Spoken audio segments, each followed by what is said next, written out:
As more people are joining us, I'm going to start us off. So welcome everyone to today's ADA webinar, monthly webinar. My name is Kirsten Bayer, and I'm with the Illinois Center for Specialized Professional Support at Illinois State University.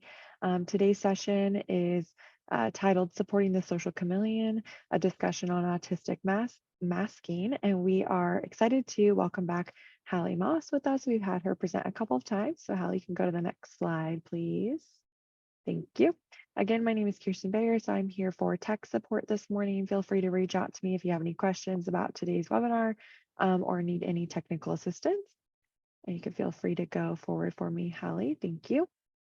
So a little bit of background about our project and what ADA really is ADA stands for the Autism Training and Technical Assistance Project. If you're not familiar with our project, or maybe you're new to our audience, our project develops and presents resources and professional development that assist individuals with autism in their transition. So we specifically focus on the transition piece from secondary to post-secondary or to employment. So whether that's secondary to employment or post-secondary to employment. So we're very niche in our kind of demographic and targeted population, and we provide training and support to important stakeholders as they work to provide equitable experience for everyone on the spectrum.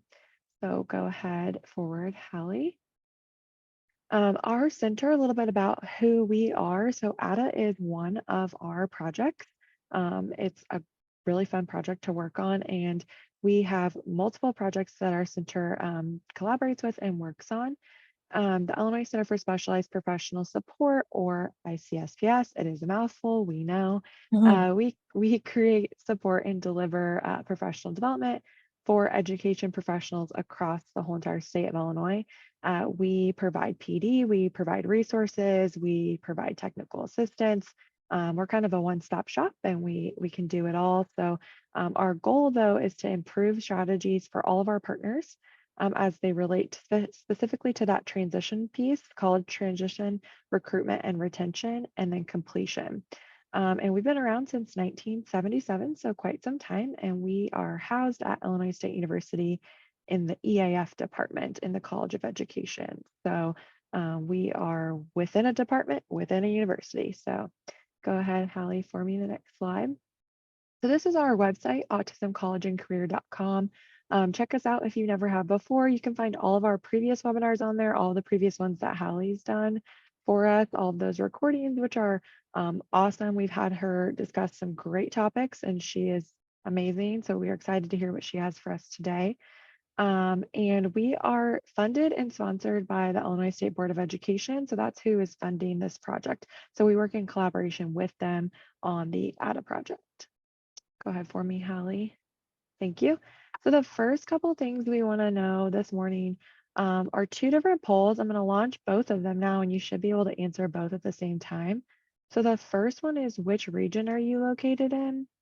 So Chicago, Northeast, Northwest, East, Central, Southwest, or Southeast region. So which region of the state you're located in? And then the second question, if you scroll down on the poll, is which ADA stakeholder do you best represent? Whether you are from the secondary system, post-secondary, student, or young adult, if you're a community member, and that one's multiple choice. So if you identify as a post-secondary, but you also are involved as a community member as well, feel free to click both there. Give everyone a couple more seconds to answer the poll.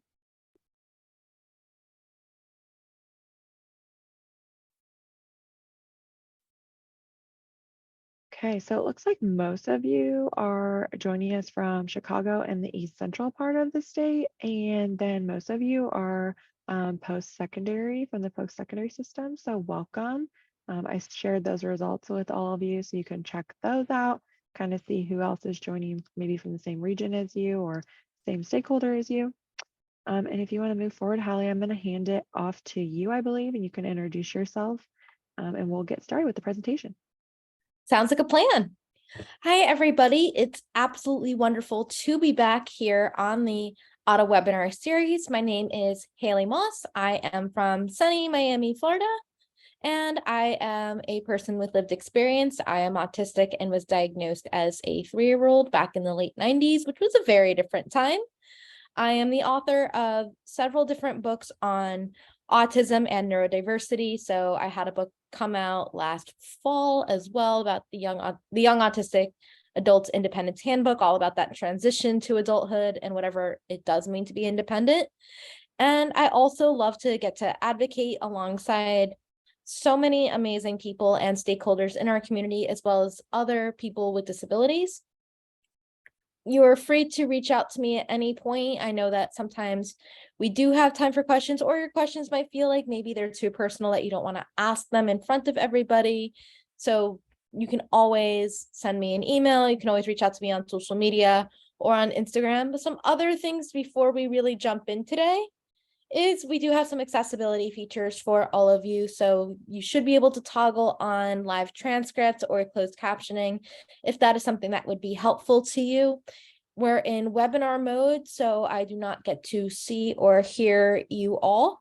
I actually am probably going to shut my camera off a little bit later because I am very jet lagged and very tired. I got in from out of town really late last night, and I'm trying to just get my bearings back together and not be super self-conscious while presenting. So every single one of us, myself included, have access needs, which does include things like cameras or other distractions or whatever it might be. So please let me know if there's anything that I can do or that Kirsten can also do to make today more accessible for you.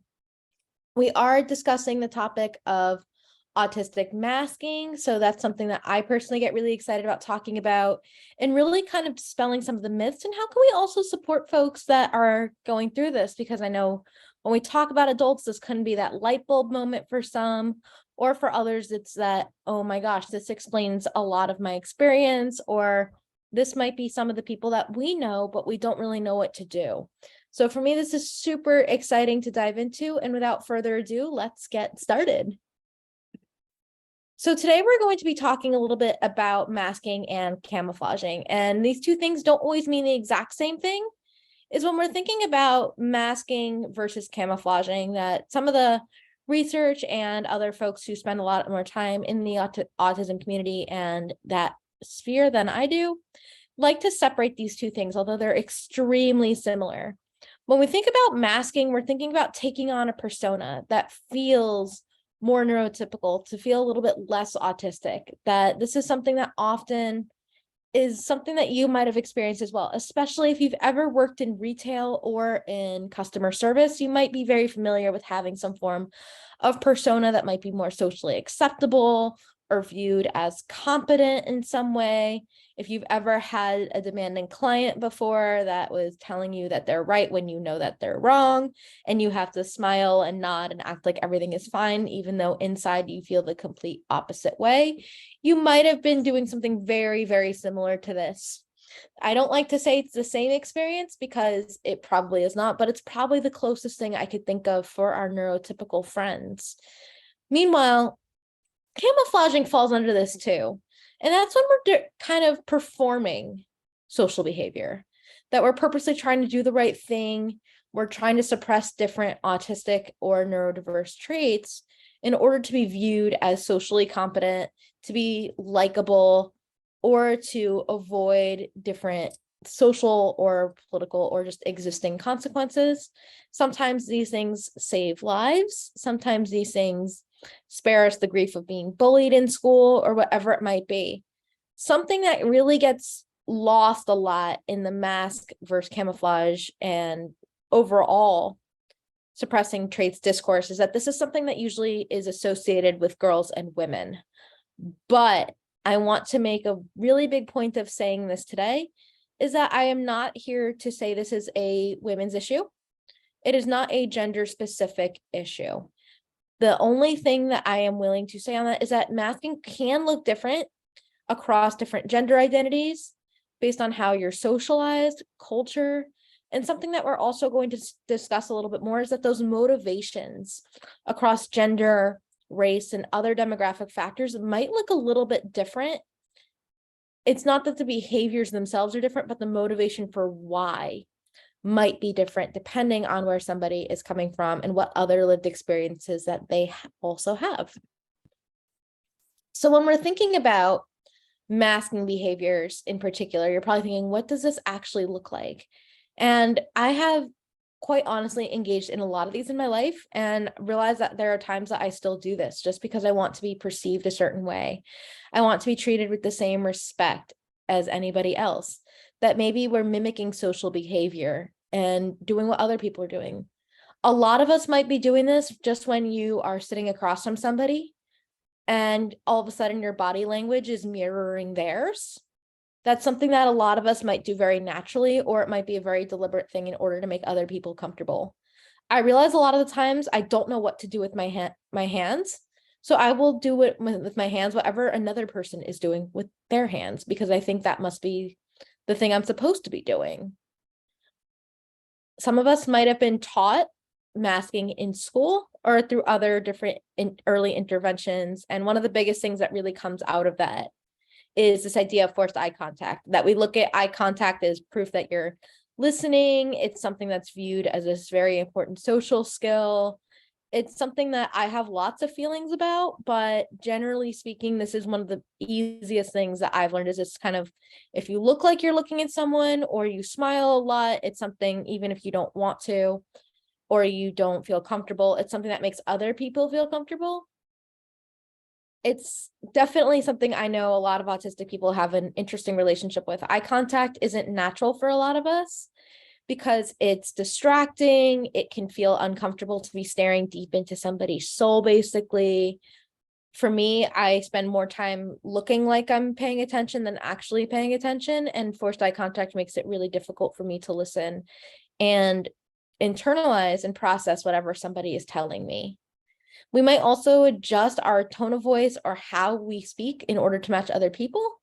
That definite imitation aspect is there. So maybe we're someone who is going to speak a little bit more quietly or slower, or if you are someone who naturally speaks very monotone, you might try not to be in order to appear less autistic, is something that people may do. A lot of us may also stim or do different things that make our bodies and brains feel grounded and here. I am someone who fidgets a lot. I am a nail biter. I always have something in my hands at all times to play with or something. And sometimes we might be suppressing those stims or different things in order to appear socially competent. So someone who might be a serious fidgeter might put that thing away. If there's someone who flaps their hands, they might be purposely not doing that. Or they might also be trying to replace it with something that is more socially acceptable, like twirling your hair or tapping your foot. There's also this kind of imitation game that we were talking about as well. And also something that happens a lot here is really preparing different scripts and ideas of how to act and talk to others.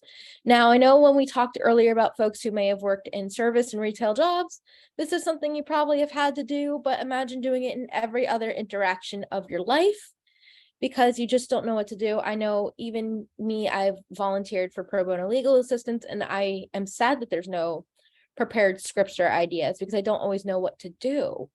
While this can be a very helpful tool in certain situations, like when I do pro bono legal assistance, a lot of the times folks use it for every other interaction in order to basically seem like they know what they're doing.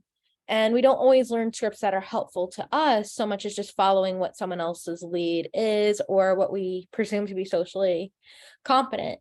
We don't per se, what someone else pointed out, a really wise autistic advocate pointed this out to me and to several others on their Twitter page. Her name is Lauren Melissa Elzey, and she pointed out basically that we teach autistic people a lot of scripts, but we don't always teach advocacy and self-advocacy scripts, which I thought was a really interesting thing to think about. So think about what those prepared ideas and scripts are like. Oh, maybe you're going to talk about this important topic or that topic, and this is exactly what you're supposed to do. It's something that I know I learned as a kid, especially including how to say, talk to somebody on the phone. And it's very helpful for a lot of us, but also it can be completely unnatural and just be giving the illusion of competence more so than allowing us to really just be ourselves, which is what pretty much everybody really wants to do. We all want to feel comfortable. We all want to be ourselves in any way that we can. So let's think about why this happens. That there's all sorts of different reasons why folks do this. That the big one is this idea of camouflaging autism to pass as neurotypical or otherwise fit in. This is something that for our school-aged friends and colleagues and clients that we probably notice quite a bit, is that you have people who want to fit in at school. They want to possibly pass as neurotypical in order to survive job interviews and be viewed as someone who is likable and competent and deserving. That these are the circumstances where someone may not disclose and try to seem as neurotypical as humanly possible. They might forego different accommodations in there, that it's really this whole act almost that feels very difficult to uphold. That there are those of us who just want to be accepted socially. And in by basically appearing as competent and neurotypical as possible, we might be more likely to find friendships or even romantic and sexual relationships and partners. That might be the thing that accepts you, that maybe you won't be perceived as being weird. A lot of autistic people are perceived as awkward or weird, and a lot of people don't want to be perceived that way. So sometimes it's even just changing how we dress, how we act, all of these very different things in order just to have that acceptance and to fit in somehow. There are other things as well that come into this, such as avoiding bullying or harassment, or just being treated differently because of autism. Usually people with disabilities do get treated differently. So I know from speaking from personal experience, I get talked down to a lot, is that folks assume that I'm less competent, that I don't have the same intellectual capacity that I do, or that I need a lot more support than I often do. And sometimes that might be one of the ways that I'm able to avoid that, is if I seem to appear even more competent and not admit when things are hard for me or struggle. And also, when there is this concern about bullying and harassment, which does primarily affect autistic kids and teens and young adults, more so than our neurotypical peers, we're often told that sometimes we bring this on ourselves. And it's important for us to try to mitigate bullying more so than people need to treat us properly. And this might be one of the many reasons that folks do mask. Something else that comes into here, especially for our marginalized folks, so we're thinking about women, we're thinking about non-binary folks, transgender, and people of color, is that there are some safety concerns associated with being too visibly autistic. Is that there are folks who are afraid of looking suspicious if they're pacing in order to stim, or they're flapping their hands too much in public, or that they're immediately looked at as somehow dangerous or someone who might be profiled by law enforcement for just appearing too different in public. But this is a genuine concern and motivation for different communities that I always try to highlight when I have the chance. And that's why there are plenty of autistic people of color who might say, you know, unmasking is not, and being openly autistic isn't an option for me. Because even though we look at masking as this thing that we need to end, and rightfully, perhaps we should, it's also this thing that literally saves lives and keeps people safe. So I always try to lead with that and keep that clear, that sometimes this can be a very genuine concern for people. And going back to that idea of motivation, that we did talk about how this has primarily been viewed as just something that happens to autistic women. And it's one of the main reasons that a lot of women and girls in particular do go late diagnosed, undiagnosed, or don't get access to the support that they need. The motivations for different groups are different. Is that perhaps based on your culture and your home environment, it might be something that earns the respect of your elders. It might be that thing for autistic women that also keeps us safe from sexual harassment because you don't look like an easy target. It might be something like we were talking about for autistic people of color that keeps them safe from law enforcement and racial profiling, especially with adding in factors of disability into that equation. There is no one size fits all here. And that's something that needs to be highlighted and really of paramount when we're having this conversation about autistic masking, is that it's not just a, oh, they're trying to fool us, or that autistic people are just being inauthentic. It's really this thing that a lot of us are taught very young in order to fit in, to make friends, and that somehow our autism is the issue, not so much that we can't safely be ourselves without ridicule, without bullying, without harassment, without being discriminated against at some point in our lives. if I look back on my own experiences, this is something I've started learning probably in elementary school. This is something that you might need to know to make friends. These are things that your peers are talking about and know a lot about, and they might accept you if you know this. But this is something that's a very common experience, whether you are someone who was diagnosed as a little kid like I was, or you're someone who didn't find this stuff out until much later on in life. But masking also has a huge toll for people. The first that we just started diving into a little bit is that people will go undiagnosed or late diagnosed because of autistic masking. If you look at the different criteria for diagnosing autism, this isn't necessarily part of it, that you're looking for a very specific series of traits, and some of those traits might be being suppressed because somebody's actively working to suppress them. We look at this as something that doesn't happen. And when we look at this idea of gender, when we talk about masking, something that happens, or that is known to happen, is that a lot of criteria for diagnosis of autism and early autism research really had boys and men in mind. It's not that autistic girls in particular are trying to evade diagnosis or somehow beating the criteria. It's that the criteria that we have for assessment often does not include masking behavior. It's something we don't think a lot about or realize is more common than perhaps we originally thought.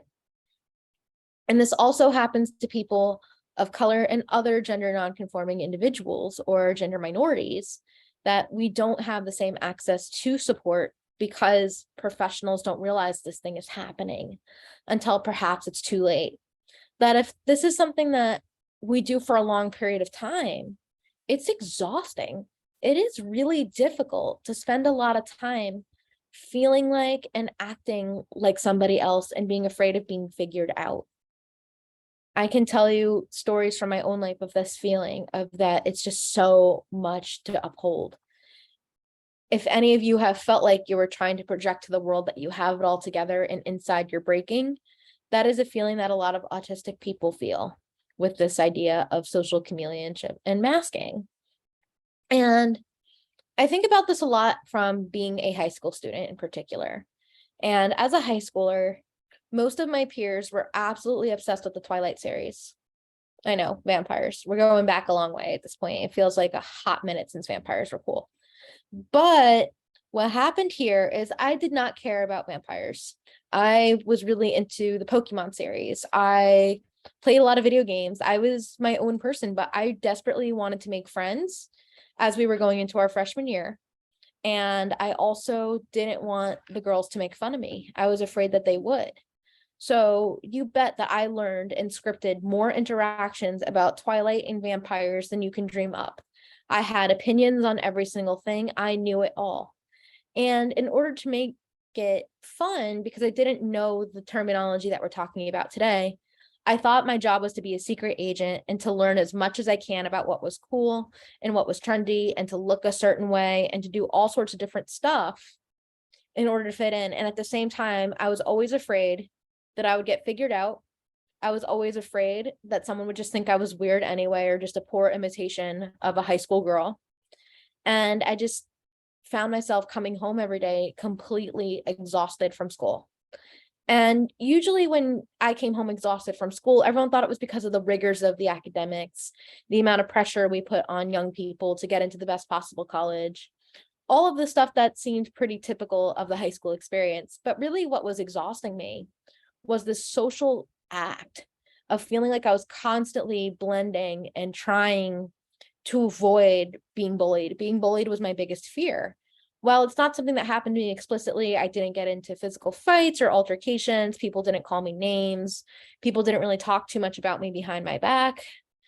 I was still excluded sometimes, and I also didn't feel like my friends were people that I really wanted to be friends with. I didn't really enjoy everybody's company, that it felt very inauthentic. It felt like if these people knew who I really was, what really sets my soul on fire and makes me happy, they're not going to like me. They're going to think I'm fake, and I'm not trying to be fake. I am trying to survive. And that exhaustion leads to so many things when it comes to our mental health, that we think a lot about autistic mental health. in particular, because that when you look at our population, you do have folks who are diagnosed with co-occurring conditions like depression, anxiety, ADHD, etc.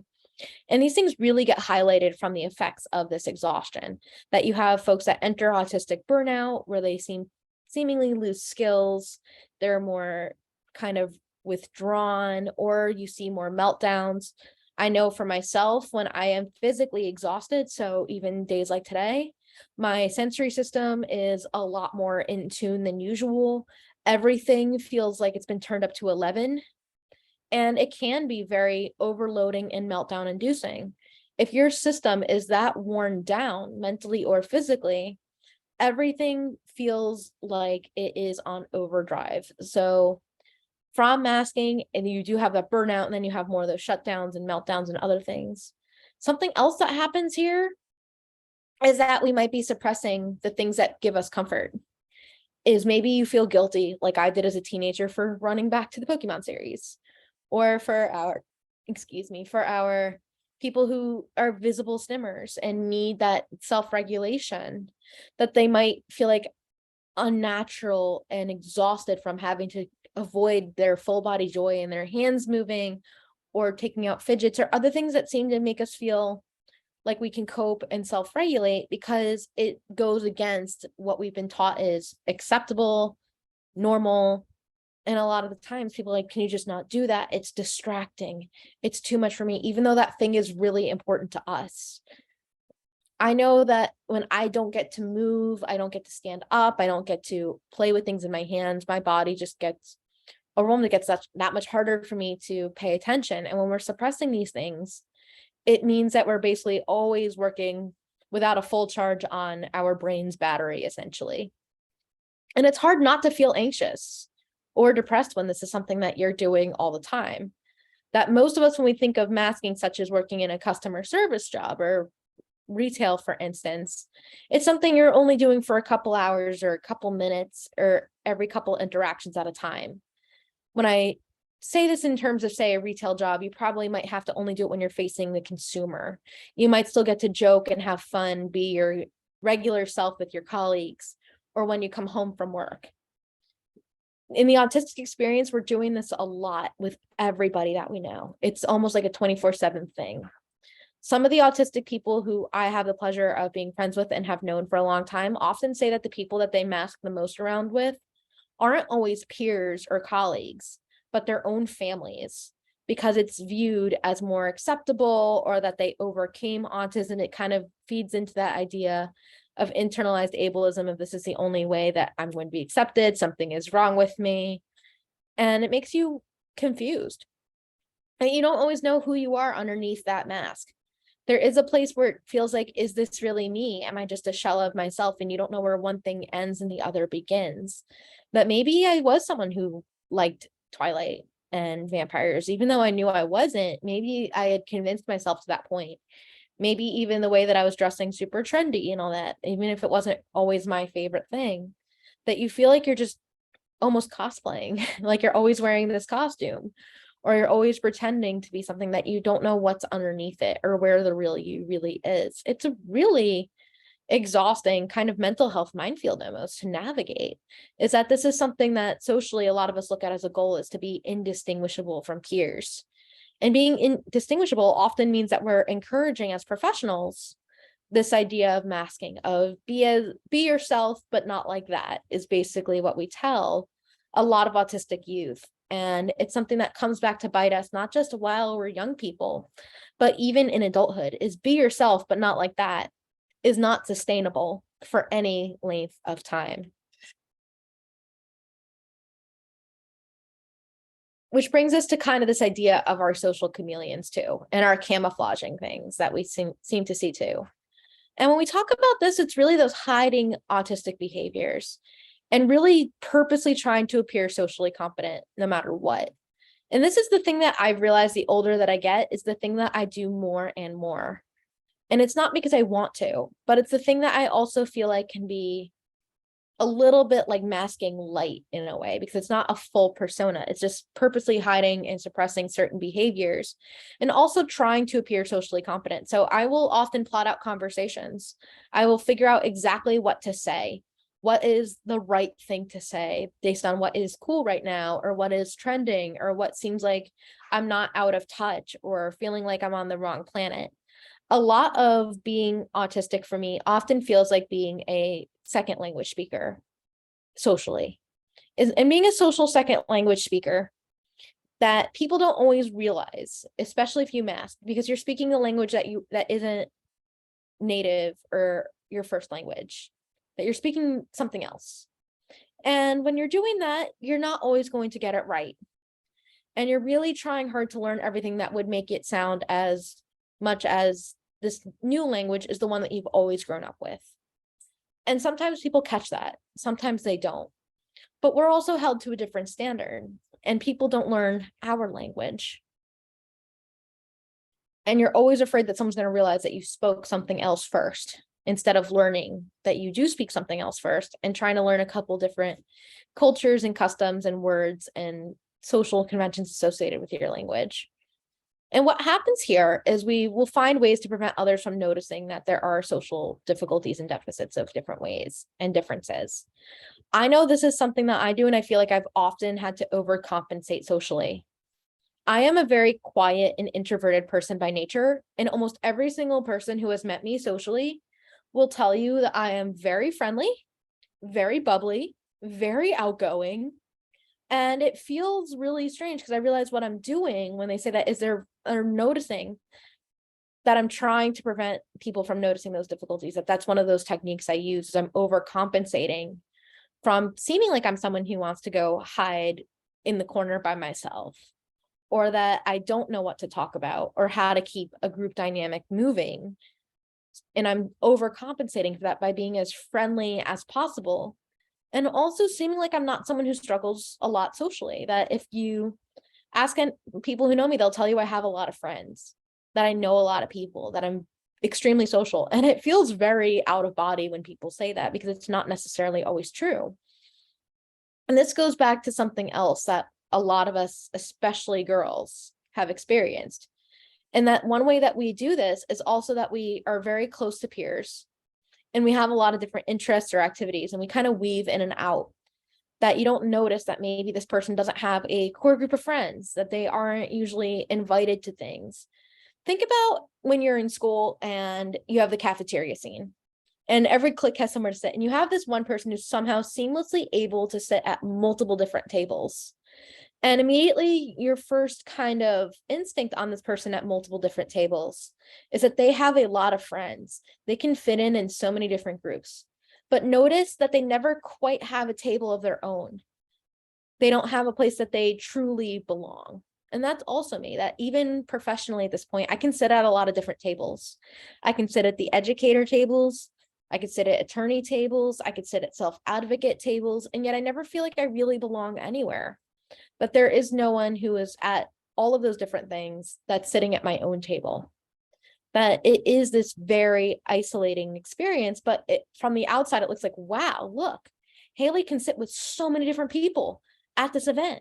That's awesome. Look at all the different friends she has and things like that. And it's like, you can't tell that I'm really struggling because I don't have those same core relationships. I don't have those same experiences that a neurotypical person might, or even another autistic person, that it's not the same as just sitting in the corner with nowhere to sit, which is what people often assume about autism, is that you're alone, not that you're alone in a crowded room. And that you are that you're in the crowd, but you feel very out of body. Like you don't always, like you're almost being told you're here, you can stay here, but you don't always necessarily belong. And that's the thing that really trips up a lot of people, whether it's educators and teachers that I've worked with, or even professionals, is that same, it looks like they know what they're doing. And that is exactly what the goal is that folks look like they know what they're doing, even if they don't, or that they are doing it at such a price to themselves, their own identity, their own mental health, that it does become problematic, to say the least. And here's some of those camouflaging specific examples too, that a lot of these do feel very similar to masking, but these are just certain behaviors that might be separate than having a persona per se, is even just making that eye contact. So I might not have this full persona per se, because I think I'm very much the same person no matter what I do. And I am very sociable and talk a lot if it's something I care about, even though I am a pretty quiet person for the most part. But there are certain conversations I will purposely go out of my way to make eye contact during, because it seems important that we do use those learned phrases or pre-prepared jokes. A lot of the times that things that people think are funny or something are things I definitely pick up from other people. And learning those different social scripts. I know a lot of us are also naturally very loud, because it just doesn't register to us how other people might be perceiving us, or we're being loud because we're so used to being ignored or unheard in some way. And somehow I've always been told and learned to be a little bit more quiet, a little bit more demure, perhaps, whether that's something that's socialized based on gender or disability or both. I will never quite know, but I realize that I can't always be super loud, or even just in certain contexts, not saying things that are personable or personal to who we are, because it might make other people uncomfortable. There's always this tendency when people share something really hard for me to share something that was also really hard for me, to show that I'm empathizing. And that neurotypical people take that as you're basically super selfish and talking about yourself. And I've learned that that's not what I'm supposed to do, even though that's my way of basically trying to say, like, I know this thing you're going through is really hard. I went through something really similar. And that's not what they always want to hear. That maybe it's not that about making a personal remark, that I'm learning, okay, the thing I'm supposed to say is, I'm so sorry that happened to you, even though I am sorry, but that's not what I would say, because it feels so unnatural. That my way of saying, I know what that feels like, instead of saying, I know what that feels like, might be going, this one time, this really similar thing happened to me, and like telling that story. And sometimes that can be viewed as monopolizing or something else. So these are different things that perhaps we have been taught or have picked up over time in order to camouflage. This is the thing that I've noticed far more. And it's also the thing that educators and others have taught us too, that this isn't something that naturally a lot of autistic people just pick up on our own, but it's just something that ends up happening either way. And what happens here too is this idea that we're pretending to be normal. And what happens, especially for folks that might not have had the same background that I did, where they've known their entire lives almost that they are autistic and that their brains work differently and they have different social skills to begin with. And a lot of us, without having this understanding, might have just done everything they could to fit in, or to avoid bullying or being socially excluded or ostracized.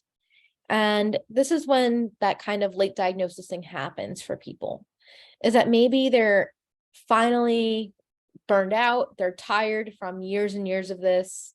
That's when the light bulb moment happens, or after a roulette of misdiagnoses, you see a lot of slippages in performance. That's usually when people noticed that my mask sometimes wasn't always holding up, as if maybe I was more irritable, my grades might have not looked as perfect, or something else.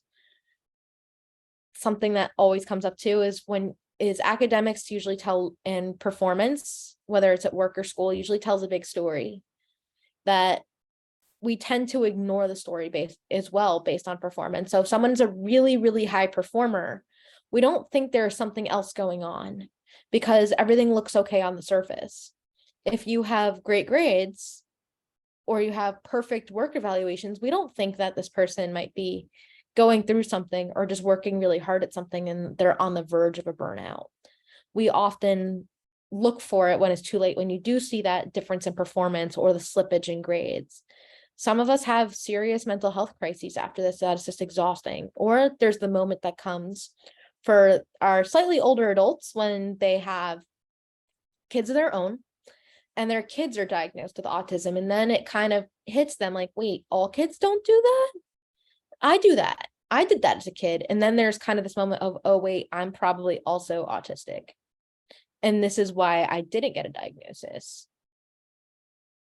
And a lot of the time that with this pretending, this mimicry is a little bit more automatic. So it's a lot more automatic for me to say, and a lot of us, to say mirror our body language. If someone's sitting across from me with their shoulders back, that you're more likely to just automatically put your shoulders back too. But masking and really plotting things out and really doing things by the book almost feels a lot more deliberate. If you're pretending to be normal per se, or learn things, think about what it's like learning a second language as well. And we talked about this second language concept or at least a second social language. Even for our regular second language learners, think about how people become fluent in another language. They learn from not just textbooks or things that people do, but also from culture. Is that they learn a lot from characters on TV. I can't tell you how many, for instance, second language learners who learned English will tell me something like, oh, I learned a lot from cartoons, or I learned a lot from watching Friends or whatever show it is, or books or movies. That there's things that I've picked up even from TV characters or books or movies to realize, oh, that might be a really good thing. They seem to like this person. This is something that would make them like me. And even that group socialization. Groups for me are the one place that you can tell that I'm not always as perfectly socially competent as in other situations. That if you put me in a group, I often don't know when to start or stop conversations. I don't know where to be listening or focus my attention, and I struggle that much more. I fade much more into the background and try not to be noticed too much when I'm socializing in a group. That I will do a lot better if it's one or two people I know very well, or if I'm, say, speaking to a larger crowd. That socializing in a group, so if we were at a conference or a lunch and we were all at a table together, I probably wouldn't say very much at all. And it would be very clear that I'm struggling more. But if we just had a conversation the way that perhaps we are now, it would look a little bit different than that. Which kind of brings us to this idea of putting on our best normal. I love this title from one of the research studies a couple of years ago, and really understanding that our motivations really are avoiding those external consequences like bullying and harassment or discrimination, or even putting our lives and personal safety at risk. But keep in mind at the same time, the big thing here that comes out of it is that we're exhausted, we're tired, we're burned out, and we also feel like we're not our true selves. So how do we get there? How do we kind of overcome this a little bit? And when we're thinking about overcoming this and being our best selves, there's a lot of different things that we're able to do and that allow us to really be ourselves too. One of the first things that happen is that a lot of autistic people find community. That finding our own people has been really a huge revolution and realization for so many. That social media is one of those great places that people are able to learn and find community. That there's huge autistic communities on Twitter, on Facebook, on Tumblr, on Instagram, or even discovering creators on TikTok, perhaps, and realizing it's not just me, that there is that online support. And also for those of us who make friends online, if you are supporting young people and doing this, please make sure that they're being safe, first and foremost, when it comes to online friendships and support. That if it's people they don't know in the real world, please make sure that they're being safe and not sharing too much personal information, all that good stuff. But even online friendships with people you already know in person can be a lot easier to maintain. After school, I used to have a much easier time talking to the people I knew from school on text messages or instant messenger than I did when I would actually see them in school. And it was a lot easier to maintain. It was a lot easier to socially understand what was going on because of emojis and similar things too. That you got those cues that maybe you wouldn't get from looking at someone or having to work that much harder. And we also might have more of a self-esteem boost or feel validated from having friendship online. Online friends are still real friends. We're still people, even if it's just people that you know in real life, but not necessarily as much or don't hang out with as much too. And it's something that really makes a lot of autistic people feel safer too. But of course, it's really paramount that we teach good safety skills when it comes to the internet and privacy. It's something that I find myself having to remind a lot of young people about because we are a very trusting lot. And we also feel better meeting people like us, that some of the friends that I've made through autistic community are some of the closest people that I am friends with, both offline and online.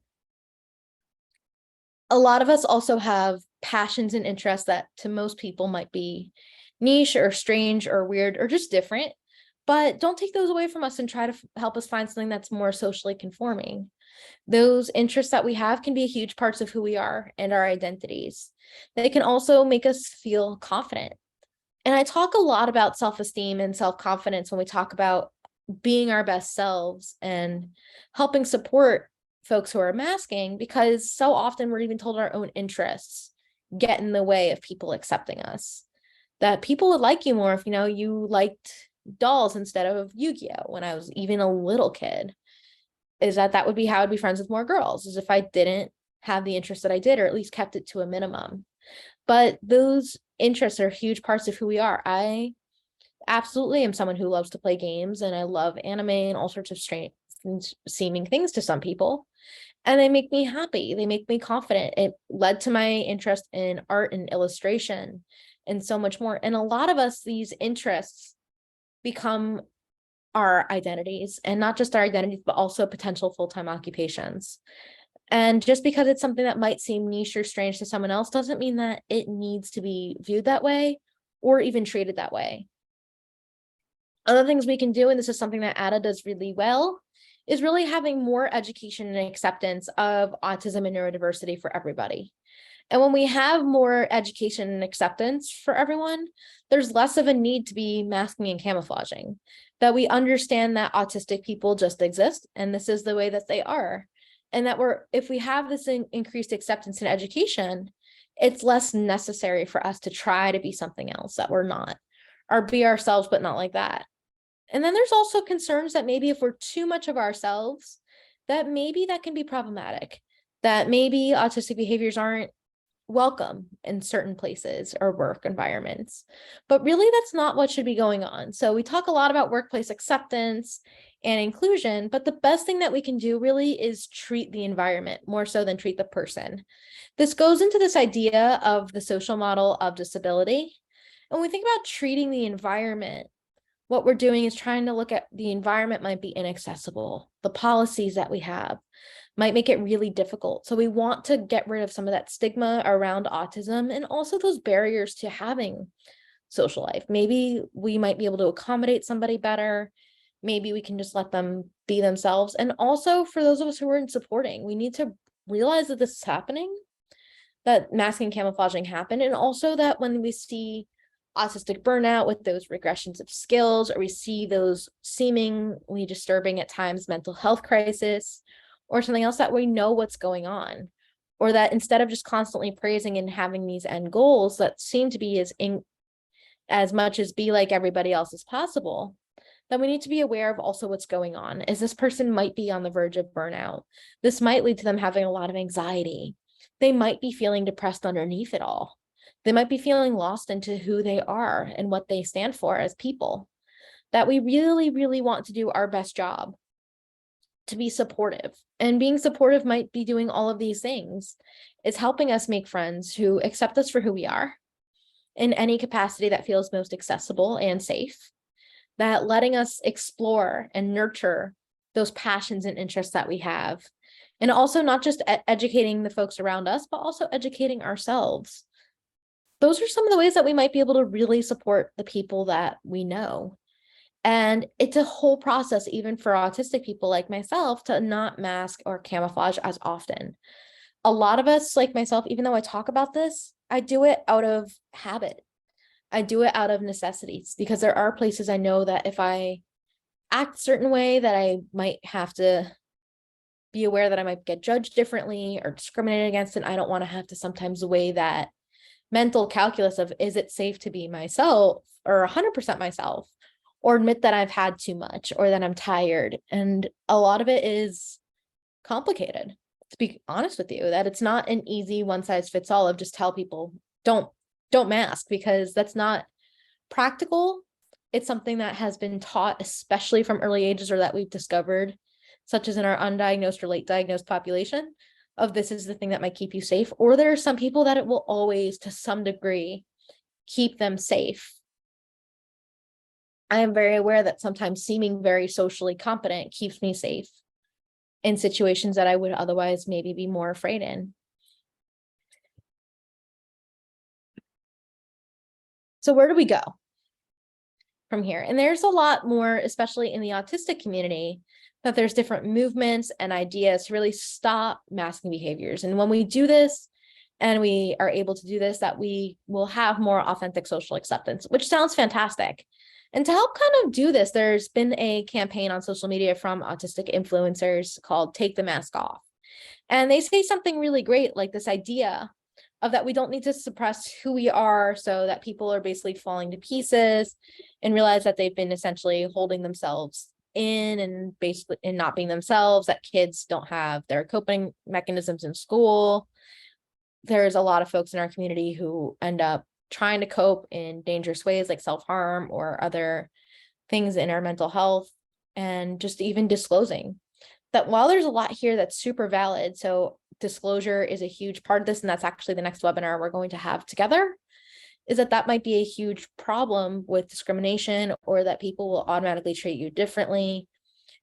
The problem is we also have these survival skills too, is that sometimes it is the only way you might be getting a job for certain folks, or it might be the way that they're able to survive from avoiding being bullied, or to avoid being racially profiled, or so many other things. How do we make it that we're able to balance survival with being ourselves? A lot of this really does come down to treating our environments, learning and doing better, and supporting folks, and also that the people around us and the general public are more accepting of autism too, that we don't feel like we have to suppress who we are in order to survive, or in order to feel that there's any chance of success. That success sometimes looks different for every single person, that it means that we might be able to get the support that we need. Masking in one way is how we end up denying ourselves support, that you think that you're almost neurotypical enough to not need support. One way that I did this is I thought that I didn't need support in school, and I didn't ask for accommodations because, one, what was being offered to me wasn't what I needed. And I didn't want to be treated differently if I was receiving accommodations. I've learned since that is so inaccurate for so many reasons. Like, I could have gotten accommodations that would have made my life easier, that would have helped me, that what I would have been putting less pressure on myself. But that's not what's happening here. I don't have perfect answers. I don't know what the future looks like, but revisiting what autism is to include this, helping bridge those disparities in diagnosis, having more access to support and services, and also giving ourselves the kindness and grace to be ourselves too is huge. I don't feel angry at my younger self, or anything for that matter, for the fact that this is something that I do, that I've had to mask or camouflage in certain situations, and even professionally sometimes I still do. I'm not upset about that. I'm more upset that there are reasons that I feel that this is something so necessary to survive or to just be included, when it shouldn't be a prerequisite or something that's necessary for me to have a shot at the same opportunities that anybody else has. I hope that where we go from here is just building something that's more inclusive and allowing the autistic experience to really flourish and allow us to really be ourselves, whatever that looks like, that we can have our interests, our messiness, and be just as flawed and interesting as any other human being. With that, I'm so grateful for your time, your attention, and being part of this conversation this morning. I know that every time that we tend to talk about masking, there's usually a good amount of questions. So I wanted to make sure that we do save some time for questions and keep this discussion going. If you have personal questions that you don't feel comfortable sharing with our group today, or there's just something else you want to discuss further, I am happy to chat further with you all offline, or you can always send me an email, a message, or something else to say, hey, I went to the webinar on masking and I really want to discuss this further.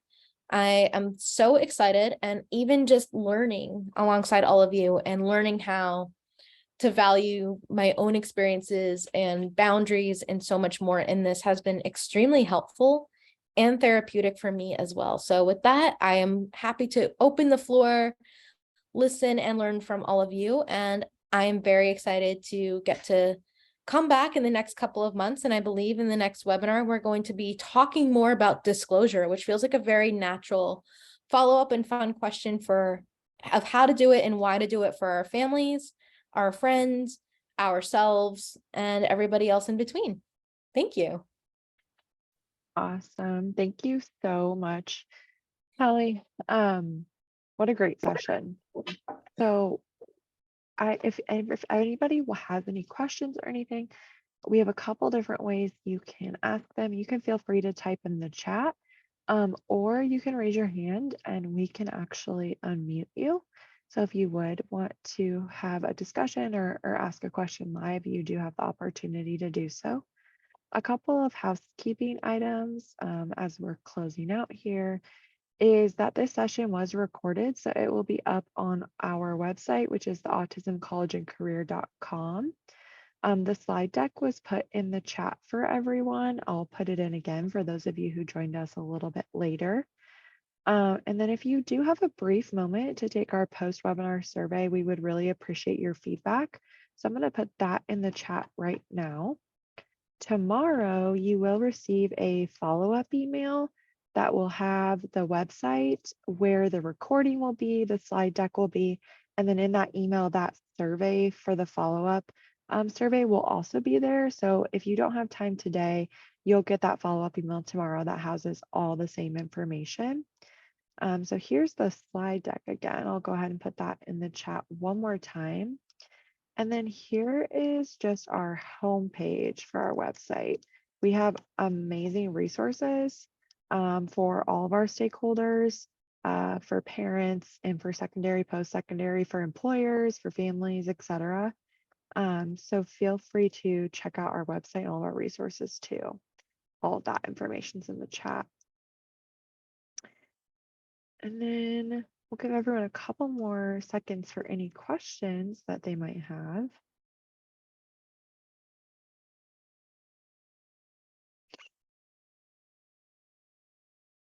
I don't see anything coming through.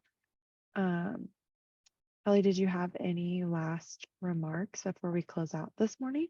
No, I'm just really appreciative of all of you for joining us, and I can't wait to keep learning and spending time with you all. So thank you.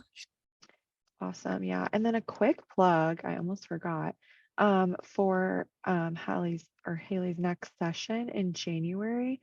We are bringing her back to present on Talking the Talk about neurodiversity, sharing, advocating, and telling.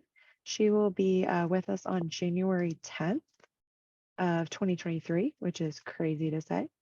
And if you would like to register for her next webinar, you can do so right there. I just put the link in the chat for you all. And you can also visit our website and find that exact same registration link underneath monthly webinars, and you can register for all of our ADA webinars there. So just a quick plug for her session in January. And then Haley, thank you so much for coming back. We really appreciate you making the time for us with all of your travel. And she's headed to New York tomorrow, so safe travels tomorrow. And Thank I'll you go ahead so and close much. this out. All right, thank you so much, everyone. Have a great rest of your Tuesday.